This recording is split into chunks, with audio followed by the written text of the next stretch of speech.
First day से he is pulling my leg. नहीं मैं तो हमेशा ये कोशिश होती है कि कुछ नया ही मिले। जो किया हुआ है वो फिर से करने में मज़ा नहीं आता। छोटे शहरों में कहते हैं कि सपने बड़े देखे जाते हैं। हम लोग पहले ही दिन से काफ़ी अच्छे दोस्त बन गए थे एंड इसका श्रेय पूरा हमारी डायरेक्टर शाज़िया इकबाल को जाता है। उन्होंने हमारे लिए इस फॉर्मेट की वर्कशॉप ऑर्गेनाइज की जहाँ पे सभी एक्टर्स मिलजुल के गेम्स खेल रहे थे कुछ। वो फर्स्ट डे से he is pulling my legs, तो अभी तक तो वैसे एक फ्रेंडशिप क्रैक हो गई, एक ट्रस्ट क्रैक हो गया और उसके बाद जो भी स्क्रीन पे देखा वो तो आई थिंक इतनी कमाल की एक्ट्रेस हैं, तो उसके बाद तो फिर एफर्टलेस ही सब कुछ था। तो हमेशा ये कोशिश होती है कि कुछ नया ही मिले। जो किया हुआ है वो फिर से करने में मज़ा नहीं आता। हाँ, and same for me. I think actor की ग्रोथ ही तभी होती है जब आप अलग अलग तरीके के किरदार निभाएं। अगर आप सेम ही चीज़ बार बार करेंगे, I feel then you will go in a comfort zone. मुझे भी ऐसा लगता है कि अगर आप एक किस्म की किरदार कर रहे हैं, जिस चीज़ के लिए आप जाना चाहते हैं, तो आपका एक मार्केट बन जाता है। एक किस्म का मार्केट होता है कि ये एक आपका है सेलिंग पॉइंट है, ये आपका मार्केट है।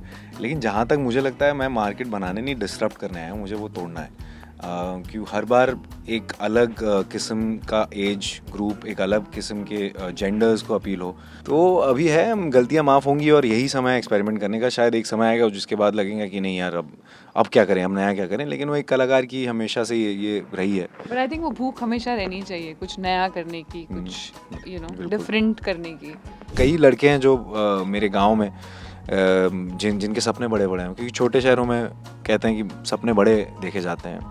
और मैंने इसी पे कुछ लिखा हुआ था कभी, जब मैं अपने पोइट्री पेज पर लिखता हूँ कि छोटे शहरों में जो आपने मोटरसाइकिल देखी होगी, उसमें ना वो रेयर व्यू मिरर निकाल देते हैं, देखा होगा, होते नहीं है, क्योंकि पीछे देखने की आदत नहीं है ना छोटे शहरों को, हमेशा आगे देखना है, बड़ा देखना है। तो मेरा हमेशा से वो विजन रहा है कि छोटे शहर में जितने लोग और इंस्पायर हों और इतनी सारी कहानियाँ हैं वहाँ, और ज़्यादा एक्सेस हो बॉलीवुड में उन चीज़ों का। जिस तरह से साउथ में कह सकता हूँ मलयालम सिनेमा हो, चाहे तमिल हो, जिस तरह से वो लोग वो भावनाएं पकड़ते हैं, क्योंकि इतना रूटेड कहानियाँ आती हैं, कहाँ से आती हैं। मैं चाहता हूँ कि बॉलीवुड में भी वही सारी चीज़ें हों, और जब ये देखेंगे तो आपको ये समझ में आएगा कि ये प्योर ऑनेस्टी, पूरी दिल से ये फिल्म बनी है और एक कुछ बात कहना चाहती है। और अगर आपको वो बात समझ आ जाए तो बहुत बढ़िया, नहीं तो इसके गाने तो बढ़िया हैं ही और स्टार कास्ट खूबसूरत है ही और बाकी लव स्टोरी है ही। तो ओवरऑल इट्स एक हर चीज़ आपको ये मिल जाएगी। तो आई थिंक ये